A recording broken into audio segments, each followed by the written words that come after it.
settings are here in your tab at the top,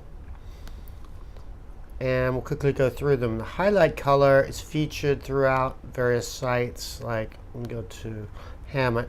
That's the highlight color. The scroller is the highlight color. Here again, you'll find it throughout the site here in the menu. Fade time is how quickly things fade in and out. You'll notice on Mashfash that things they don't just turn on and off, they fade in and out softly. Pages fade in and out once they're loaded like that. So that's what fade time is. So 800 milliseconds is generally about right. Show cart, show register, show login is right here at the top, login register. So you can turn those on and off if you need. If you're not doing e-commerce, you may or may not want those there. So show content box border. The content box is this. It's what it's this surrounding box. So you don't need to have it. It's there to keep things kind of neat, but you don't need to have it. The last one there is show the newsletter. The newsletter is right here. And most people want to have a newsletter to gather people's email addresses. So rounded top left, rounded top right, rounded bottom left, rounded bottom right is by pixels. Here's an example here. That's 25 pixels of rounding. And you can see the rounding here a little bit. It's kind of subtle. So that's what rounded edges is. Gives you an option to make a slightly different looking site. Okay, so that's easy. So next, show black white toggle switch. That's right here. The switch literally changes the background color from black to white, and here you'll see that I'm also changing the text color to white. So it's because this is not it's the way that Mashfash reads the text. It reads it as black on white or white on black, allowing you that reversible option. So you can turn that toggle switch off. You can choose to default to a white background, as I'm doing there on Mashfash, or a black background. And you could, so if you want to run it just in black, you would make it black and turn the toggle switch off. The left menu font selection is either Gill Sans Light or Courier. We'll talk about fonts later. E-commerce options, free shipping value. At this value, above that, shipping will be free. And you can select which option you want free. Here I'm selected UPS Ground. Email order info to is like if you had an orders ad or a person at your company, but it will default to whoever opens the email account will receive an order if an order is placed. Ship extra cost in percentage means, let's say it's costing $30 to ship a package.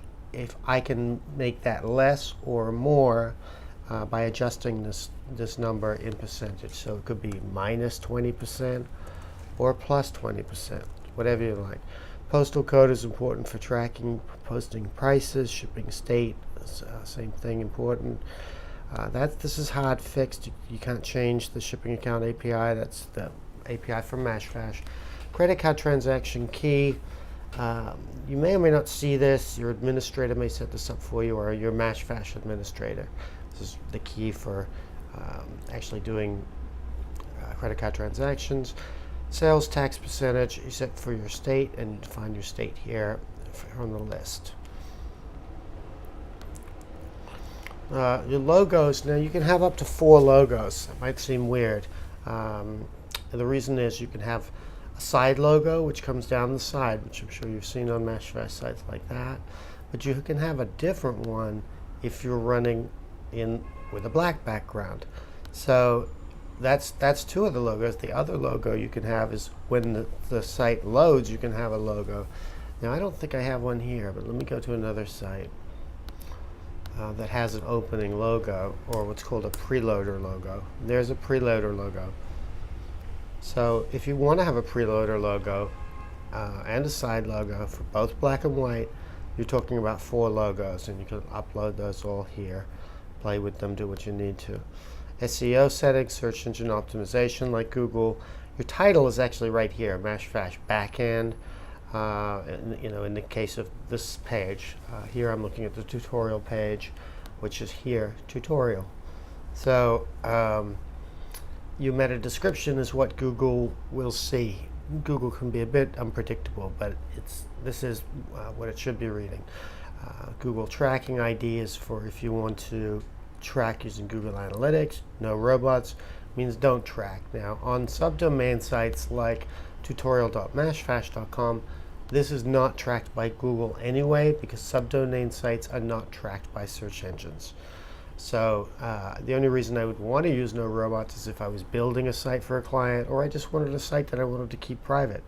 That's what no robots is for. Now, your site sharing options and your product sharing. Let's have a look at that. So these are the site sharing. These are the product sharing. I can turn them on or off, and I can put them in any order I want in both cases. So it's a very powerful tool. Admin accounts is who's logged in to see this, who has access to log in as an administrator and make changes on these settings. So that's it for your settings tutorial. Next we'll be doing, I'm not sure what, I think we're going to do pages, which makes sense. So look for that. Thank you.